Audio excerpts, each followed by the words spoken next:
नमस्कार, games of गद्दी के weekend special show में आपका स्वागत है। आपके साथ मैं हूं अपर्णा मौजम। उत्तर प्रदेश में चुनावी माहौल एक बार फिर जाति और धर्म की धुरी पर घूम रहा है। राजनीतिक दलों की रणनीति राज्य के अलग अलग हिस्सों में वोट बैंक साधने की है। इसके लिए तमाम पार्टियां कसरत में जुटी हुई हैं।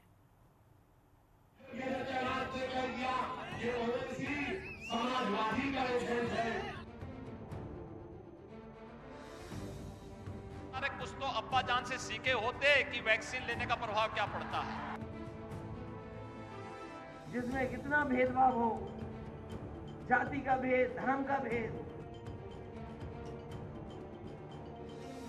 जब तक आप अलग अलग तरह की राजनीति के जाल में आप फंसे रहेंगे तो आपका विकास नहीं होगा।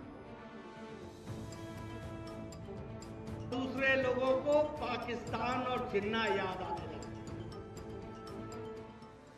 यूपी में सियासी बिसात सज रही है। चुनावी रणभेरी बजने से पहले राजनेता अपनी अपनी राजनीतिक जमीन मजबूत करने में लगे हैं। हालात के हिसाब से अपनी रणनीति बनाई जा रही है और उसी हिसाब से माहौल भी बनाया जा रहा है। विकास की चर्चा के साथ साथ यूपी में धर्म और जाति ही नहीं बल्कि जिन्ना के नाम पर भी सियासी जंग लड़ी जा रही है।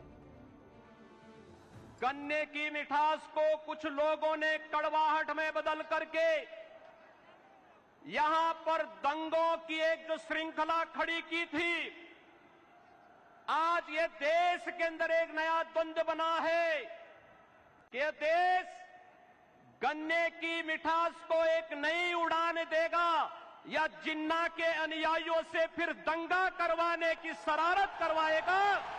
और यही तय करने के लिए आज आप सबका आह्वान करने के लिए मैं स्वयं आपके बीच यहां पर उपस्थित हुआ हूं कि जब चुनाव आते हैं तो भारतीय जनता पार्टी महात्मा गांधी से लेकर के पटेल को याद करती है और दूसरे लोगों को पाकिस्तान और जिन्ना याद आने लगती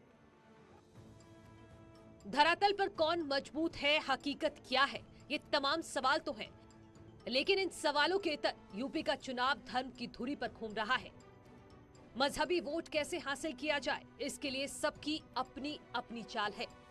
उत्तर प्रदेश में दूसरी बार अपनी पार्टी को चुनावी मैदान में लेकर आए ओवैसी भी मजहबी वोट के लिए विरोधियों पर सियासी चोट करने में जुटे हैं। याद रखिए, हर वक्त हमको डराया जाता है कि आवाज मत उठाओ, सामने मत आओ वरना बीजेपी आ जाएगी।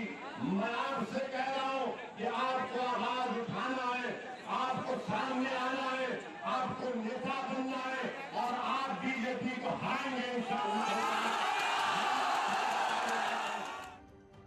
चुनावी मैदान में कांग्रेस भी है, लिहाजा वो भी यूपी में अपनी मजबूती के लिए धर्म और जाति का ही जाल बुनने में जुटी है।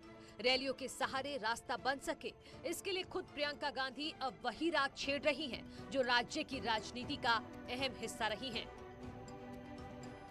चुनाव जीत जाएं, उसके लिए कुछ भी प्रयोग हो तो ठीक है। धर्म का प्रयोग करेंगे, जाति का प्रयोग करेंगे, अलग अलग प्रयोग करेंगे। अब देखिए, कोई नहीं कहता कि जाति का अधिकार आपको नहीं मिलना चाहिए, आपको पूरी तरह से मिलना चाहिए। राजनीति में धर्म का, जाति का प्रतिनिधित्व पूरी तरह से होना चाहिए, लेकिन चुनाव के समय आपके विकास के मुद्दे की बात होनी चाहिए। मजहबी तान से सियासत के सुर ऊंचे करने की कोशिश हर तरफ हो रही है। मकसद तो सत्ता तक पहुंचने का ही है, मगर रास्ता कैसे बने, कसरत इसकी हो रही है। अभी तो तारीखों का ऐलान भी नहीं हुआ, उससे पहले ही तकरार बेहद तीखी है। ये हारने जा रहे लोग हैं और इन्होंने जो जो वादा किया अभी भी पूरा नहीं कर पाए हैं। कोई वादा बड़ा पूरा किया हो तो बता दो, आपके यहां कोई बड़ा काम कर दिया हो तो बता दो।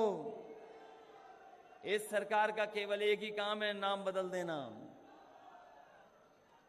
रंग बदल देना, और अभी भी नाम बदल रहे हैं। जब सरकार जाने वाली है तब भी नाम बदल रहे हैं। और इस बार जनता ने ठान लिया है कि इस नाम बदलने वालों को बदल देंगे। नाम काम की लड़ाई चुनाव में कामयाबी किसे दिलाएगी, इसका फैसला जनता को करना है।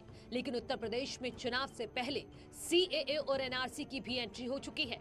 साथ ही माहौल बनाने और बिगाड़ने को लेकर भी जुबानी जंग हावी है। हम मुतालबा करते हैं कि CAA कानून को भी वापस लिया जाए।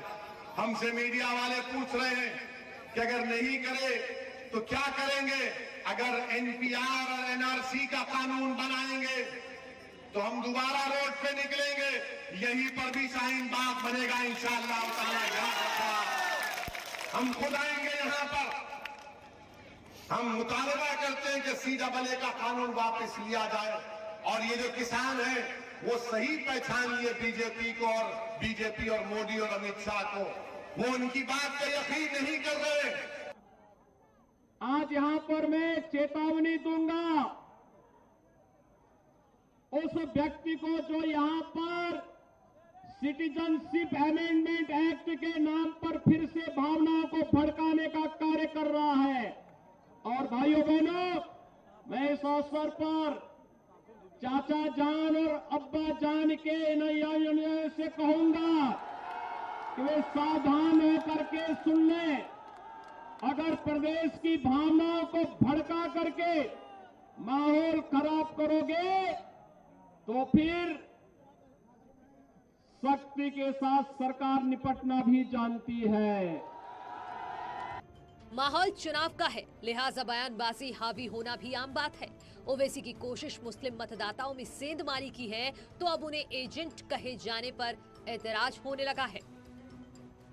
हर व्यक्ति जानता है कि ओवैसी समाजवादी पार्टी के एजेंट बनकर के प्रदेश में भावनाओं को भड़काने का कार्य कर रहे हैं।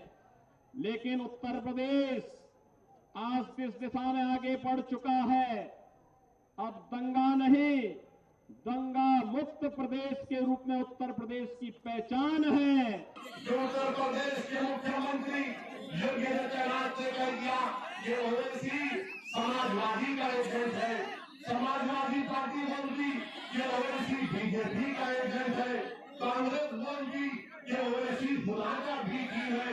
मैं समाजवादी पार्टी से, बीजेपी से कहना चाहूंगा कि योगी आदित्यनाथ और अखिलेश यादव मेरी खातिर एक जगह बैठकर तय कर लें कि मैं किसका एजेंट हूं। वोट बैंक मजबूत करने में कोई भी दल कोर कसर नहीं छोड़ रहा। असल सवाल अपनी राजनीतिक ताकत बढ़ाने का ही है। लिहाजा हर वो मुद्दा उठाया जा रहा है जिसके जरिए सामाजिक समीकरण अपने पक्ष में किए जा सके। 2022 का चुनाव देश और दुनिया के लिए आकर्षण का केंद्र बन रहा है। और कोजल और आश्चर्य का विषय नहीं, कोजल और आश्चर्य इस बात को लेकर के जितने भी भाजपा विरोधी हैं, और अब तो ये विरोध उस हद तक जा चुका है कि जितने भी भारत विरोधी तत्व हैं वे सब एक और ध्रुवीकरण उनका हो रहा है। जनता का दिल जीतने के लिए जोर आजमाइश चल रही है। चुनाव में वक्त ज्यादा नहीं है, इसीलिए प्रचार अभियान तेज कर दिया गया है। खास बात यह है कि हर बार की तरह इस बार भी उत्तर प्रदेश में सियासी ताना बाना जाति धर्म के सहारे ही बुना जा रहा है। अब सवाल इसी बात का है कि जीत के लिए बिछाई जा रही बिसात में किसके मोहरे सटीक बैठेंगे और कौन मुसीबत में पड़ जाएगा। Bureau report, news 18। धर्म के धागे से सत्ता तक पहुंचने का जाल बुना जा रहा है। अब आपको बताते हैं असल में उत्तर प्रदेश में एक कोशिश हो क्यों रही है। तो उत्तर प्रदेश में कुल 14 करोड़ मतदाता हैं। तो उत्तर प्रदेश का सियासी समीकरण कुछ इस तरह से है। कुल मुस्लिम मतदाता हैं 3 करोड़ 80 लाख, पुरुष मुस्लिम मतदाता हैं करीब 2 करोड़, महिला मुस्लिम वोटर्स हैं करीब 1 करोड़ 80 लाख। 143 सीटों पर मुस्लिम मतदाताओं का असर है। 70 सीटें ऐसी हैं जहां पर 20 से 30% मुस्लिम वोटर हैं। 73 सीटों पर 30% से ज्यादा मुस्लिम वोटर हैं। तो कुल मतदाता है करीब 14 करोड़। और अब बात समाजवादी पार्टी की करते हैं। यूपी के रण में अखिलेश यादव उसी रणनीति पर काम कर रहे हैं जिसकी बदौलत 2017 में बीजेपी को कामयाबी मिली थी। समाजवादी पार्टी सियासी लड़ाई जीतने के लिए हर हिस्से में नए सहयोगी जोड़ रही है।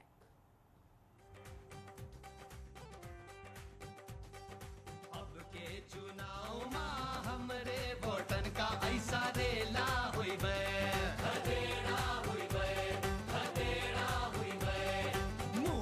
बीजेपी गिरी है अंत ये सारा झमेला हुई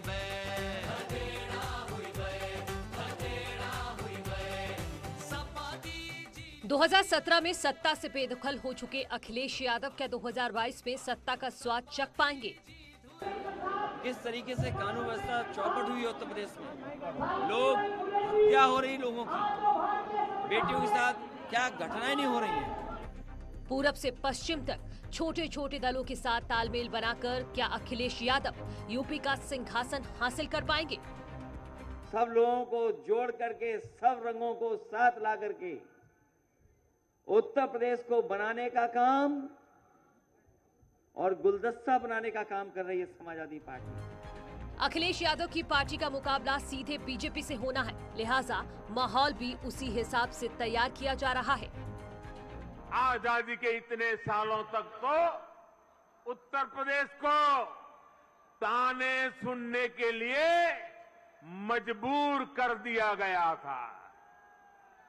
कभी गरीबी के ताने, कभी जात पात की राजनीति के ताने, कभी हजारों करोड़ रुपयों के घोटालों के ताने, कभी खराब सड़कों के ताने, कभी उद्योगों के अभाव के ताने।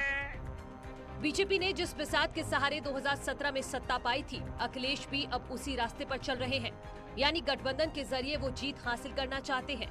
पश्चिमी यूपी में अपना किला मजबूत करने के लिए अखिलेश ने जयंत चौधरी के साथ हाथ मिलाया है। 7 दिसंबर को एसपी और आरएलडी की साझा रैली होनी है, जिसमें गठबंधन का औपचारिक ऐलान भी कर दिया जाएगा। अब हमारा गठबंधन पूरा हो गया है, बहुत जल्दी गठबंधन पूरा हो जाएगा। ये बहुत जल्दी मेरठ में भी ऐतिहासिक रैली होगी जो ऐतिहासिक भारतीय जनता पार्टी की हार दिलाएगी। पश्चिमी यूपी में 60% मुसलमान और 20% जाट वोटर है, जिसे गोलबंद करने की कोशिश में अखिलेश यादव जुट गए हैं। मुजफ्फरनगर दंगों के बाद एसपी और आरएलडी का पश्चिमी यूपी में सफाया हो गया था, लेकिन किसान आंदोलन की वजह से बीजेपी के खिलाफ माहौल होने की उम्मीद में अखिलेश और जयंत की पार्टियां सियासी संजीवनी मिलने की आस में हैं। जब राजभर जी से गठबंधन तय हुआ और 2 तस्वीरें आईं, तो बीजेपी बौखला गई। और कल जब जयंत चौधरी जी की फोटो और माननीय अखिलेश जी की फोटो आई, तो बीजेपी पगला गई है, क्योंकि बीजेपी जानती है कि उसका सुपड़ा साफ होने जा रहा है। पश्चिम के साथ साथ पूरब में भी बीजेपी की घेराबंदी के लिए अखिलेश यादव ने ओपी राजभर, कृष्णा पटेल, डॉक्टर संजय चौहान की पार्टी के साथ हाथ मिलाया है। इसके अलावा शहरी इलाकों में खास तौर पर दिल्ली की सीमा से लगे यूपी के जिलों के लिए समाजवादी पार्टी और आम आदमी पार्टी के बीच गठबंधन होने की उम्मीद जगी है। इससे उत्तर प्रदेश को मुक्त कराना है और इसको लेके कॉमन एजेंडा पे रणनीतिक और राजनीतिक चर्चा हुई है। और सर, इस दौरान गठबंधन को लेकर क्या बात हुई कि जो आम आदमी पार्टी है और समाजवादी पार्टी के बीच गठबंधन कैसे रहेगा और कितनी सीटों पर बात हो रही है? देखिए, गठबंधन को लेके कोई अंतिम फैसला या बातचीत होगी तो निश्चित रूप से आपको उसके बारे में जानकारी देंगे। यूपी में अपना अपना वोट बैंक बचाए रखने और उसे बढ़ाने के लिए कांटे की टक्कर चल रही है। इसीलिए अपने इलाकों में प्रभाव रखने वाले छोटे दलों की भूमिका काफी बड़ी हो गई है। यही वजह है कि अखिलेश यादव लगातार अपनी टीम बढ़ा रहे हैं। यही नारा आज का है कि नहीं चाहिए भाजपा। आज कोई वर्ग हो, आज हर वर्ग के लोग दुखी हैं। इतना अन्याय, इतने दुख तकलीफ किसी सरकार ने नहीं दी होगी, इतनी परेशानी किसी सरकार ने नहीं दी होगी जितना भारतीय जनता पार्टी की सरकार ने आम जनता को परेशानी और तकलीफ देने का काम किया है। सियासी ताकत में इजाफा करने की कोशिश अखिलेश यादव पहले भी कर चुके हैं। समाजवादी पार्टी 2017 में कांग्रेस और 2022 में बीएसपी के साथ मिलकर चुनाव लड़ी थी, लेकिन अनुभव दोनों का ही अच्छा नहीं रहा। इसीलिए नए दौर में नए समीकरणों के साथ कुछ नया होने की उम्मीद है। हमारी तो कोशिश थी, एक बार बड़ी कोशिश की थी कि विचारधारा एक आ जाए, एक हो जाए, और वो कोशिश नई नहीं थी। जिन्होंने इतिहास पढ़ा होगा वो जानते होंगे कि बाबा साहब भीमराव अम्बेडकर जी के साथ डॉक्टर राम मनोहर लोहिया भी साथ जुड़ करके काम करना चाहते थे। वो सपना पूरा नहीं हुआ। फिर हम लोगों ने एक बार कोशिश की, वो सपना पूरा नहीं हुआ, लेकिन हम लोगों ने उम्मीद नहीं छोड़ी है।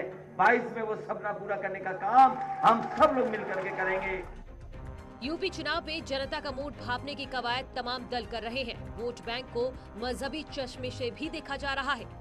यही वजह है कि सत्ता तक पहुंचने के लिए हर तबके को साथ लाने की कोशिश अखिलेश यादव और उनकी पार्टी कर रही है। अखिलेश के नए नए दोस्त बने ओपी राजभर ने तो ओवैसी को भी ऑफर दे दिया है। ये बात अलग है कि ओवैसी का मिजाज फिलहाल कुछ अलग है। हमारा प्रयास है कि जो लोग बीजेपी को हराना चाहते हैं वो 100 सीट न लड़के बल्कि 10 सीट लड़े और वो हम लोगों के साथ रहें। जो लोग सपना है कि 100 सीट हमको मिल जाए, 80 सीट मिल जाए, 50 सीट मिल जाए, तो अगर अखिलेश जी सबको सीटियाँ दे देंगे तो अखिलेश जी की पार्टी है वो क्या करेंगे।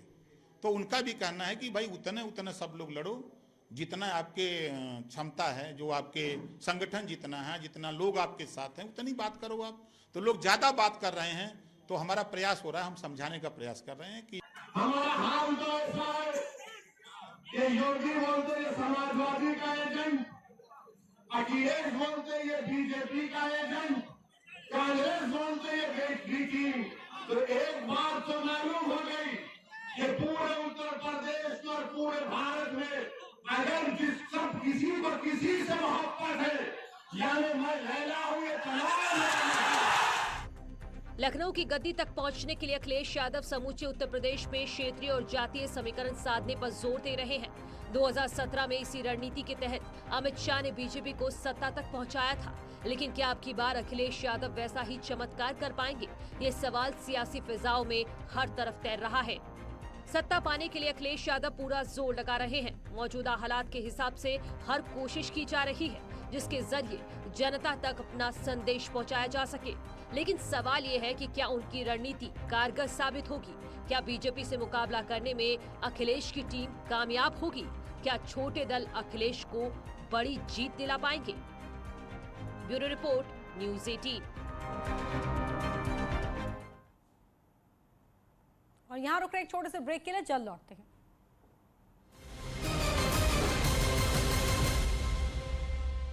7 लाख की लूट का